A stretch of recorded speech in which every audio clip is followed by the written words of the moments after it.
खुदावंद के अज़ीम जलाली कादिर और मुक़द्दस नाम में आप सबकी सलामती चाहता हूँ। ऐ मेरे अज़ीज़ों, आज मैं आपके सामने जिस टॉपिक पर बात करने को हूँ वो है how do boys attract girls, यानी लड़के किस तरह से लड़कियों की तवज्जो हासिल करते हैं और उसके तरीक़े वारदात क्या हैं। आज हम उसके मुतल्लिक़ जानेंगे। इससे पहले कि मैं आज आगाज़ करूँ, उसके मुतल्लिक़ आपको आगाही दूँ, ये आपको बताना चाहता हूँ कि ये एक सोशल वीडियो है और आज हमारे नौजवान नस्ल जो है वो ख़ास तौर पर जो बहनें हैं वो इन तमाम चीज़ों को जानकर जो है वो किसी भी ऐसे नागहानी वाक़या से पहले जो है वो अपने आप को महफूज बना सकती हैं। ना सिर्फ ख़ुद को महफूज बना सकती हैं बल्कि वो दूसरों के लिए भी जो है मददगार साबित हो सकती हैं। तो मेरे अज़ीज़ों, आज की ये जो वीडियो है ये ख़ास तौर पर जो है ये उन बहनों के लिए है जिनकी उम्र जो है, जिनकी एज जो है वो 30+ है, यानी मैच्योर जो बहनें हैं, मैं उनके लिए ख़ास तौर पर जो है ये वीडियो बना रहा हूँ, क्योंकि जिस तरह से डिफरेंट सीज़न्स होते हैं और हर सीज़न के साथ जो है वो एक अलग फीलिंग्स जो है वो वाबस्ता होती हैं और उसका असर जो है वो हमारे लाइफस्टाइल से और हमारे पहनावे से नज़र आता है। इसी तरह से इंसान की लाइफ में भी जो है वो डिफरेंट सीज़न्स होते हैं और आज मैं उस ख़ास कैटेगोरिकली जो है वो इस सीज़न की बात कर रहा हूँ जिनकी एज जो है वो 30+ है, क्योंकि मैं आज ना तो अनमेच्योर लोगों की बात कर रहा हूँ जो स्कूल लेवल पर हैं या कॉलेज लेवल पर हैं, बल्कि मैं प्रोफेशनल लोगों के लिए जो है ख़ास तौर पर ये वीडियो बना रहा हूँ।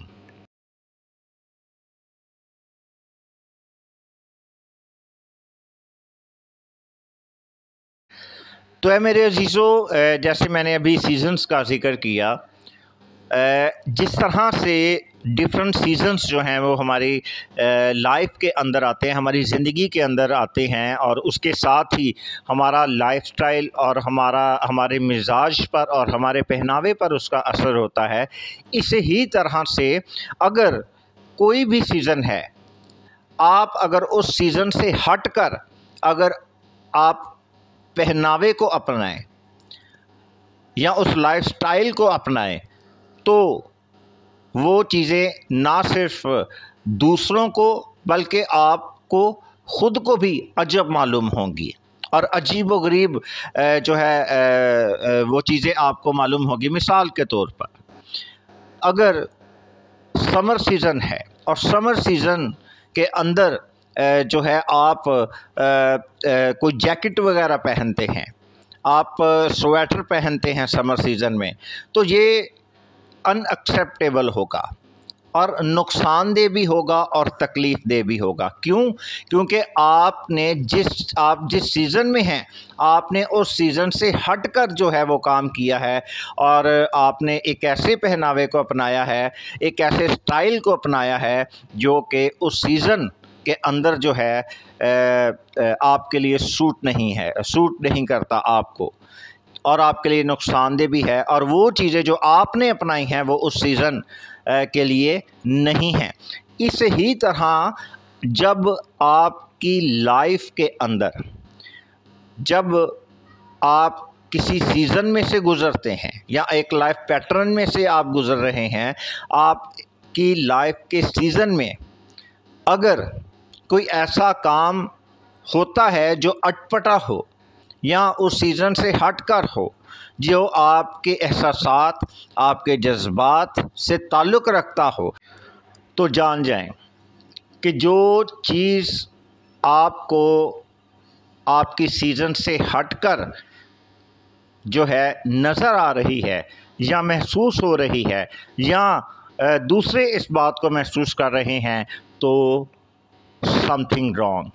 आपको मोहतात होने की ज़रूरत है, ख़ुद को बदलने की ज़रूरत है। आपको आउट ऑफ सीज़न नहीं बल्कि उसी सीज़न में रहकर जो है आपको उन तमाम चीज़ों को करना है। अब मैं इसको दूसरी जानिब लेकर जाता हूँ। आप अपनी ज़िंदगी में मुख्तलिफ़ रिश्तों से वाबस्ता होते हैं। आपका बहुत से लोगों से रिश्ता कायम होता है और बहुत से लोग जो हैं वो आपसे रिश्ता कायम करते हैं। यानी आप अपनी ज़िंदगी में मुख्तलिफ़ रिश्तों के बंधन में बंधे होते हैं। हर एक के साथ आपका रिश्ता मुख्तलिफ़ होता है। माँ बाप, बहन भाई, चाचा, मामा, ताया, फूफा, ताई, कज़न और बहुत कुछ।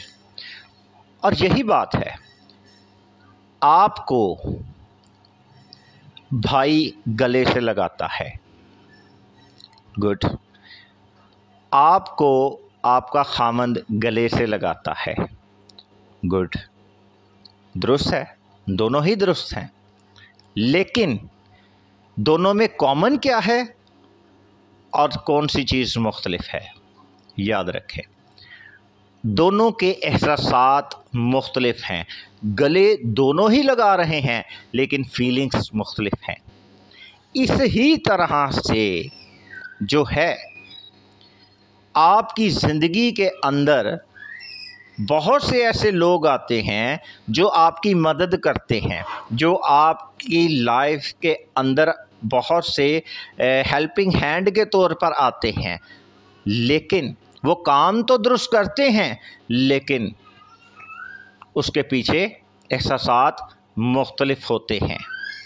आप उन कामों को अच्छा समझते हैं और वो होते भी हैं लेकिन उनके पीछे एहसासात मुख्तलिफ होते हैं। तो ऐ मेरे अज़ीज़ों, इन बातों को बताना इसलिए ज़रूरी था ताकि आप आगे वाली बातों को आसानी से समझ सकें। तो ऐ मेरे अज़ीज़ों, आज मैं 5 बुनियादी चीज़ों का ज़िक्र करूँगा जिसके ज़रिया से जो है अक्सर जो हैं वो लड़कियां जो हैं वो लड़कों के चुंगल में फंस जाती हैं और लड़के जो हैं वो लड़कियों को जो है वो अपनी तरफ मुतवज्जा करने के लिए जो है इन तमाम हरबों का इस्तेमाल करते हैं। याद रखिएगा, मैं अनमेच्योर नहीं, मैच्योर जो है वो पर्सन्स की बात कर रहा हूँ। और अनमेच्योर और मैच्योर पर्सन में फ़र्क क्या होता है आज के टॉपिक को लेकर। स्कूल कॉलेज लेवल पर जो है चीज़ें बचगाना हरकत पर मुश्तमिल होती हैं, उनके पीछे बातें होती हैं, प्रैक्टिकल नहीं होता। लेकिन मैच्योर पर्सन की जो तमाम हरबे हैं, उसकी जो तमाम तरीक़े वारदात है वो देखने में भी दुरुस्त होता है, अमलन भी दुरुस्त होता है, लेकिन उसके पीछे जो है उसका गलत मकसद होता है। वो अपने जायज़ काम के ज़रिया से वो अपने नाजायज़ रिश्ते को कायम करना चाहता है या उसे नाजायज़ रिश्ते में रहकर जो है, नाजायज़ ताल्लुक़ में रहकर जो है वो जायज़ वाले काम करना चाहता है। तो ऐ मेरे अज़ीज़ों, मैंने कहा कि 5 बुनियादी चीज़ें हैं जिनके अंदर डिफरेंट कंडीशंस जो हैं वो भी मैं आपको बताऊंगा। सबसे पहली चीज़ है एनकाउंटर, दूसरी चीज़ है वक्त, तीसरी चीज़ है एहसास और चौथी चीज़ है हमदर्दी और पांचवी चीज़ है आपकी ज़िंदगी के किसी एक खाली हिस्से को रखना बनाकर जो है उसका फ़ायदा उठाना। मैं अब इनके मुतल्लिक़ बयान करता हूँ। पहली चीज़ है एनकाउंटर। याद रखिएगा, कि एनकाउंटर यानी आप से मुलाकात करना या मुलाकात को ज़रिया बनाना। आप अपनी जॉब पर हों, आप किसी भी प्रोफेशनल में हैं, आप किसी भी शोबा से मुंसलिक हैं, सबसे पहला हथियार एनकाउंटर है। हमेशा इसका इस्तेमाल किया जाता है। कैसे किया जाता है? मुख्तलिफ प्रोफेशनल के लोग जो हैं, जो आपके साथ जॉब करते हैं या किसी भी तौर पर प्रोफेशनल की सूरत में, अपने काम की सूरत में आपसे जो है वो उनका एक ताल्लुक़ होता है या वो जॉब के हवाले से मुंसलिक होते हैं, वो तरह तरह के तरीक़ों से आपसे मुलाकात करते हैं या बात करने का बहाना तलाश करते हैं। एक जॉब पर वो शख्स बार बार आपसे छोटी छोटी बात पर जो है वो आपसे मुखातिब होगा। आपने ऐसा किया, आपने फ़लाँ को कुछ कहा, आप कल यहाँ नहीं थे, आप आज यहाँ हैं, आज आप गए क्यों नहीं, आज आप जो है आज आप जल्दी आ गए थे, मैंने आपको देखा, ये एक फ़ाइल पकड़ लें, ये ऐसे कर लें, ये आपने आज ऐसा करना है, आज आपने वैसा करना है। ये बातें बिल्कुल दुरुस्त मालूम होती हैं, लेकिन ये पहला पॉइंट है, ये पहली सीढ़ी है कि जो शख्स आपके करीब आना चाहता है वो सबसे पहले यहाँ से ही इब्तिदा करता है। और ये जो एनकाउंटर है ये सिर्फ आपके प्रोफेशनल टाइम में और प्रोफेशनल वर्क के दौरान ही होगा, ना कि आउट ऑफ प्रोफेशनल। याद रखें कि एनकाउंटर की जो इम्पोर्टेंस है वो बहुत ज़्यादा होती है। आप एनकाउंटर से कभी बच नहीं सकते, लेकिन इसकी अहमियत जो है वो इतनी ज़्यादा है कि आपको अपनी लाइफ में डिफरेंट एनकाउंटर्स का भी सामना करना पड़ता है। इसकी इम्पोर्टेंस क्या है और टाइप्स क्या हैं?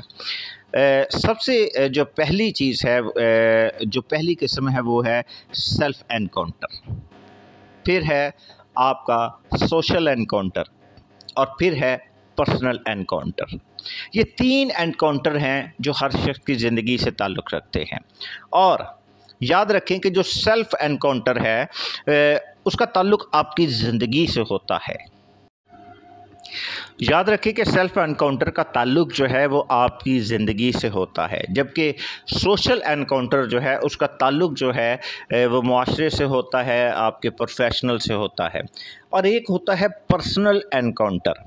पर्सनल एनकाउंटर जो है उसका ताल्लुक़ आपके जज़्बात से होता है, और ये भी 2 तरह का होता है। एक खुदा से एनकाउंटर होना और दूसरा जो है वो आपके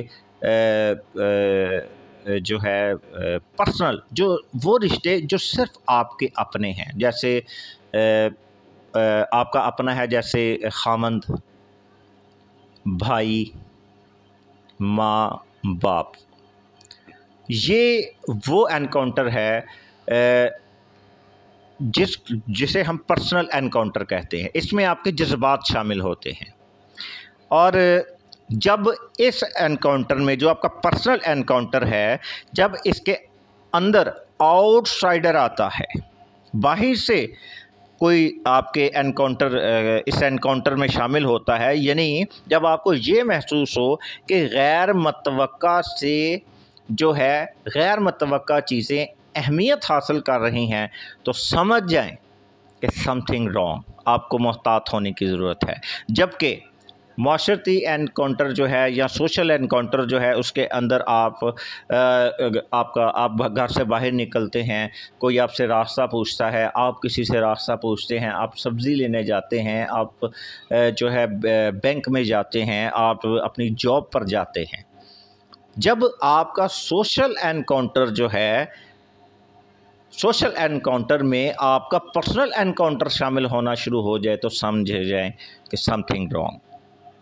या आपके सेल्फ एनकाउंटर में पर्सनल एनकाउंटर शामिल होना शुरू हो जाए तो समथिंग रॉन्ग। तो है मेरे अजीज़ों, दूसरी अहम चीज़ वो है आपका वक्त, आपका टाइम। याद रखें कि इस दुनिया में हर एक चीज़ जो पाई जाती है, किसी तौर पर भी जो भी आपके जहन में आता है, उसमें सबसे अहम चीज़ जो है वो आपका वक्त कीमती है। सबसे कीमती चीज़ आपका वक्त है। क्यों? क्योंकि इस दुनिया की हर चीज़ वापस आ सकती है, बनाई जा सकती है, लेकिन आपका वक्त जो है वो कभी वापस नहीं आता। जो गुज़र गया वो गुज़रा हुआ है, जो मौजूदा है, जो हाल है, जो प्रेजेंट है, वो आपका वक्त है, और जो आने वाला है वो फ्यूचर है। वक्त जो है वो गुज़रा हुआ कभी वापस नहीं आता, और आने वाला वक्त कभी पहले आपके पास जो है वो मौजूद नहीं होता। यानी हर वक्त जो है वो अपनी अपनी जगह पर तीन हिस्सों के अंदर मौजूद रहता है। इसी तरह से हम देखते हैं कि इस दुनिया की हर चीज़ जो है वो बिगड़ सकती है, बनाई जा सकती है, लेकिन वक्त जो है वो कभी नहीं रुकता। वक्त चलता ही रहता है, वक्त किसी का इंतज़ार नहीं करता। इसीलिए आपकी ज़िंदगी के अंदर जो सबसे अहम चीज़ है वो आपका वक्त है। और दूसरा अहम जो नुक्ता है, जो पॉइंट है, वो है आपका वक्त। जो लोग आपकी ज़िंदगी के अंदर दाखिल होना चाहते हैं वो इसका इस्तेमाल करते हैं, वो आपका वक्त चाहते हैं, वो आपके वक्त में जो है वो अपना वक्त जो है वो शामिल करते हैं। वो आपके वक्त के अंदर जो है वो हिस्सादार बनना चाहते हैं। और वो करते क्या हैं? ये तमाम चीज़ें बड़ी रोज़मर्रा चीज़ों की तरह जो है आम नज़र आती हैं। वो हमेशा इस तरह के लोग जो हैं वो क्या करते हैं, वो आपको चूँकि आपसे एक ताल्लुक़ तो होता है, ख्वाह उसकी इब्तिदा जो है वो आपके सेल्फ एनकाउंटर से हो या पर्सनल एनकाउंटर से हो या सोशल एनकाउंटर उसकी बुनियाद हो, लेकिन वो आपके वक्त का इस्तेमाल करते हैं और वो आपका वक्त जो है उसे चुराते हैं और उसके अंदर जो है ख़ुद अपने वक्त को ऐड करते हैं। यानी जो वक्त आपका गुज़र रहा है उसके अंदर जो है वो डाइवर्जन पैदा करते हैं। वो आपको फ़ोन करेंगे, वो आपको मिलेंगे या किसी भी तौर पर वो ज़रिए इस्तेमाल करेंगे और वो नॉर्मल तरीके से आपकी ज़िंदगी के अंदर बातचीत करते हुए कहेंगे कि पहला तरीका क्या होता है। वो आपसे कनेक्ट करेंगे, आपको कांटेक्ट करेंगे। वो कहेंगे कि मुझे याद आ गया। आप देखेंगे कि इसका फ़ोन क्यों आ रहा है, ये अचानक क्यों आ गया। क्यों? क्योंकि आपको कोई वजह मालूम नहीं होती, लेकिन वो वजह साथ लेकर आते हैं। वो क्या कहते हैं कि मुझे याद आ गया, मैंने आपको ये बताना था, मैंने आपसे ये पूछना था, आप मुझे बता सकती हैं। फिर दूसरा, वो आपके मसाइल का हल जो है वो आपको बताते हैं, क्योंकि अब आप अपना वक्त जो है वो उसे दे रहे हैं।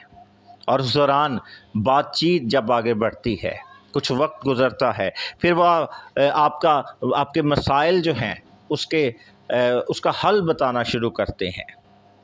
जो भी आप उनके साथ अपने मसाइल को, छोटे मोटे मसाइल ही क्यों ना हो या मेजर हो या माइनर हो, वो आपको आपके मसाइल का हल बताते हैं। वो आपको यूँ ज़ाहिर करते हैं कि आपकी जितनी भी मुश्किलात हैं वो आपको बातचीत के ज़रिए से ये ज़ाहिर करते हैं कि आप उनके जो हैं वो मुश्किल कुशा हैं।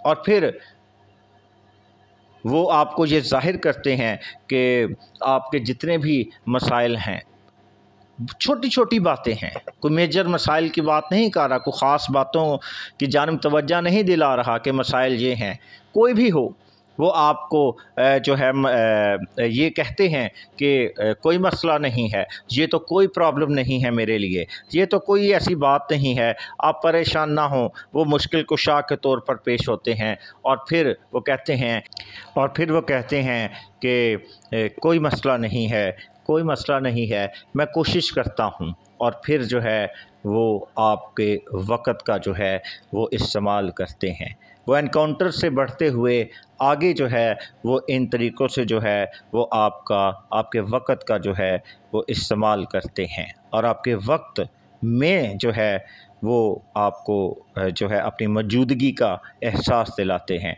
और ये ऐसा नहीं है कि ये बात कभी कभी नहीं, पहले 1-2 दिन के बाद फिर ऐसा ऐसा जो है ये एक रूटीन बनना शुरू हो जाती है।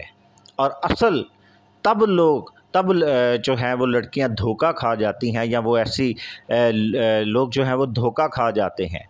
फिर वो बार बार उन्हें अपने मसाइल बताते हैं, वो उन छोटी छोटी चीज़ें जो हैं वो उन्हें बताते हैं और वो उनके मुश्किल कुशा के तौर पर जो है जब उन्हें देखना शुरू करते हैं तो और फिर जो है इसी तरह से वो जो है वो वक़्त का इस्तेमाल करने में जो है वो कामयाब हो जाते हैं। ये दूसरा तरीक़ाकार है।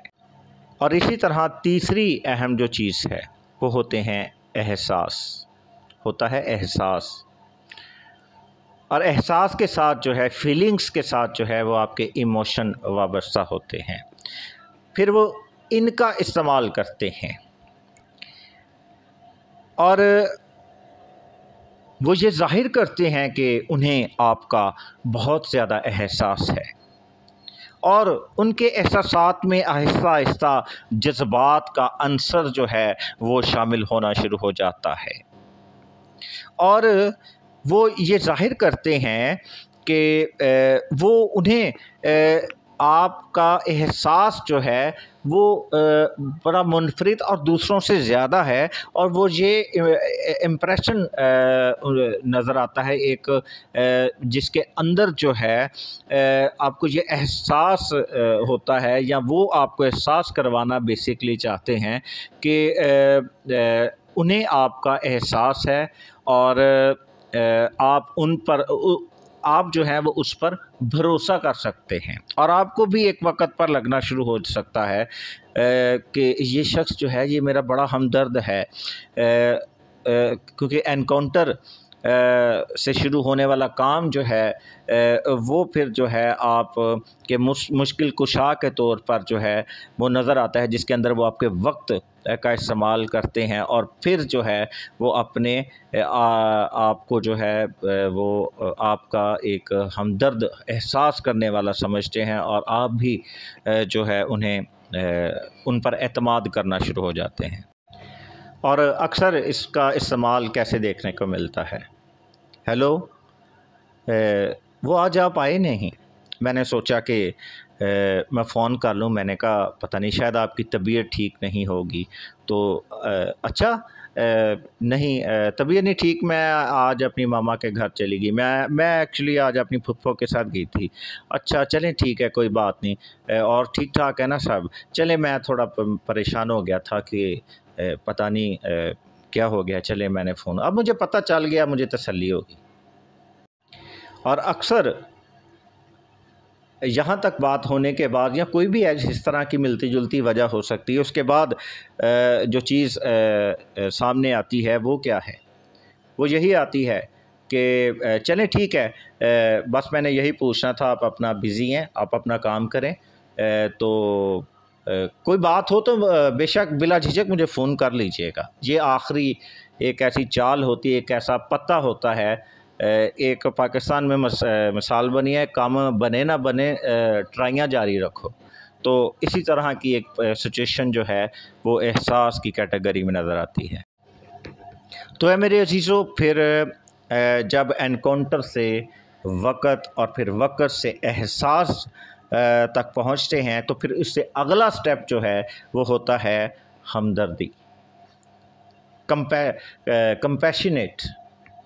और याद रखें एहसास और हमदर्दी यानी फीलिंग्स इमोशंस, कंपैशनेट, ये दोनों जो नकात हैं ये बड़े मिले जुले नज़र आते हैं। एहसास के अंदर प्यार भरा एहसास, इमोशन नज़र आते हैं और आपके जज्बात शामिल होते हैं। हमदर्दी में जज्बात होते हैं, आपके जज्बात शामिल हो जाते हैं और इसके अंदर चीज़ें जो हैं वो मज़ीद एक स्टेप आगे नज़र आती हैं। और यहाँ पर फिर हमदर्दी नज़र आती है। एनकाउंटर के बाद वक्त, और फिर वक्त में जो चीज़ें आपको बताई वो, और फिर एहसास में जो चीज़ें शामिल होती हैं, और फिर अब हमदर्दी। अच्छा, जब मैंने एहसास का ज़िक्र किया तो वहाँ मैंने इमोशंस का ज़िक्र किया, लेकिन हमदर्दी के अंदर जो है वो आपका पैशन शामिल होता है। पैशन और इमोशन का इस्तेमाल जो है वो किस तरह से करते हैं? वो ऐसे करते हैं कि याद रखें कि इमोशन के ज़रिया से जो है वो एतमाद बहाल करते हैं, लेकिन जज्बात का इस्तेमाल जो है वो आपसे कनेक्शन बनाने के तौर पर किया जाता है, क्योंकि जज्बात जो होते हैं वो कनेक्ट करते हैं, एक मैग्नेट की तरह जो है वो आपस के अंदर जो है कनेक्ट होते हैं। दो पर्सन जो है वो पैशन के अंदर जो है, इमोशन के अंदर जो है वो एतमाद बहाल किया जाता है। अच्छा, अब इसका हमदर्दी के अंदर क्या स्टेप होता है? मैं आपको छोड़ देता हूँ, मैं भी यहाँ से गुज़रता हूँ, मैं आपको यहाँ से घर ड्रॉप कर दिया करूँगा। अच्छा, आप यहाँ से हैं, चले आए बैठे, मैं गुज़र रहा था, आए बैठे, मैं छोड़ देता हूँ। अच्छा, चले नहीं कोई बात नहीं, मैंने भी यहाँ तक पैदल जाना है, चलें आए बातचीत करते हैं, ठीक है, इस तरह की चीज़ें। और जब ये सिलसिला शुरू होता है हमदर्दी के अंदर, जिसके अंदर जज्बात शामिल होते हैं, तो उसके बाद जो है चीज़ें जो हैं वो और तरीके से थोड़ा आगे बढ़ती हैं कि आज हम ऐसा करते हैं, आज हम वैसा करते हैं। इन दोनों लाइनों के अंदर आप कुछ भी सोच सकते हैं कि कुछ भी हो सकता है। चलें आज आपने ये, अगर आपको बातों में से बातें निकालना शुरू हो जाते हैं, आपको आज ये चाहिए, चले आज रात को मैं गुज़रते हुए मैं आपके घर पकड़ा दूंगा और मैं जो है आज ये कर दूंगा। चले कोई बात नहीं, आप जाएं, अगर आपने ये ज़िक्र किया है आप बेफ़िक्र है, मैं कर दूंगा और मैं शाम को फिर आपके घर आकर आपको बता दूंगा, फ़ोन पे बता दूंगा। फिर फ़ोन नहीं आता, फिर घर आते हैं दरवाज़े तक, और फिर अगर उसके घर तक पहुंचना मकसूद ना हो या गैर मुनासिब हो, फिर यही सारे जज्बात जो हैं ये फिर फ़ोन कॉल के ज़रिए मुख्तलिफ़ जज्बात के साथ जो है वो पहुंचा दिए जाते हैं। और फिर उसके बाद जो है फिर इसी तरह से जो है मज़ीद आगे चीज़ें हमें देखने को मिलती हैं। फिर क्या होता है? पाँचवीं और आखिरी चीज़, ये आपके ज़िंदगी के अंदर कमज़ोर हिस्से में अपना मस्कन तलाश करते हैं। मैं दोबारा बोल देता हूँ, आपकी ज़िंदगी के कमज़ोर हिस्से में अपना मस्कन तलाश करते हैं या बनाते हैं। कमज़ोर हिस्से से मैं क्या से मतलब क्या है? कोई गम हो सकता है, मजबूरी हो सकती है, ज़रूरत हो सकती है, आपकी मायूसी हो सकती है, लालच हो सकता है। और यहाँ पर चीज़ें जो हैं एक अलग फीलिंग पर पहुँचती हैं, क्योंकि जब एनकाउंटर आपका हो चुका था,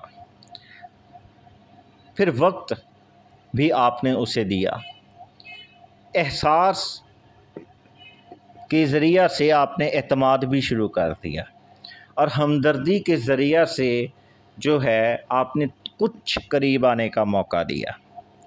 और फिर जब ये स्टेज आती है तो यहाँ पर फिर आप अपने पर्सनल चीज़ों को डिस्कस करते हैं। आपका गम हो सकता है, मैं दुखी हूँ, मैं बहुत परेशान रहती हूँ। जब आप अपनी मजबूरी, ज़रूरत, मायूसी, गम, लालच, कुछ भी हो सकता है, कुछ भी हो सकता है। जब आप शेयर करते हैं तो वो आपके इस कमज़ोरी के अंदर आपकी क़ुव्वत बनकर जो है वो आप पर ज़ाहिर करता है ख़ुद को। और फिर ये वो लास्ट स्टेज होती है जब वो मुकम्मल तौर पर आपके करीब आ चुकता है, मुकम्मल तौर पर वो आपके करीब आ जाता है। और ये वो मौका होता है, पाँचवा दर्जा, पाँचवा लेवल होता है, 5th लेवल होता है, जब आप किसी को ख़ुद के पास आने का आखिरी जो मौका है वो भी फ़राहम कर देते हैं। और फिर जाकर जो है आपका और उसका एक नाजायज़ ताल्लुक़ जो है वो मुकम्मल हो जाता है। और फिर जाकर जो है किसी भी लड़की के लिए मुख्तलिफ़ अल्फाज जो हैं वो उससे वाबस्ता किए जाते हैं। कोई प्रोस्टिट्यूशन गर्ल कहलाती है,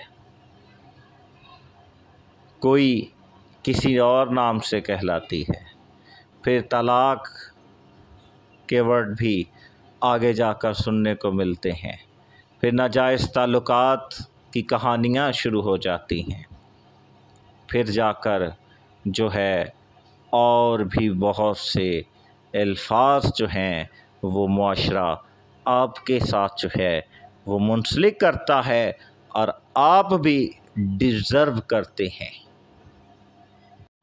कोई लवर कहता है, कोई माशूक कहता है, कोई डैश डैश डैश कहता है, फिर गैरत के नाम पर कत्ल होते हैं, आपका होता है,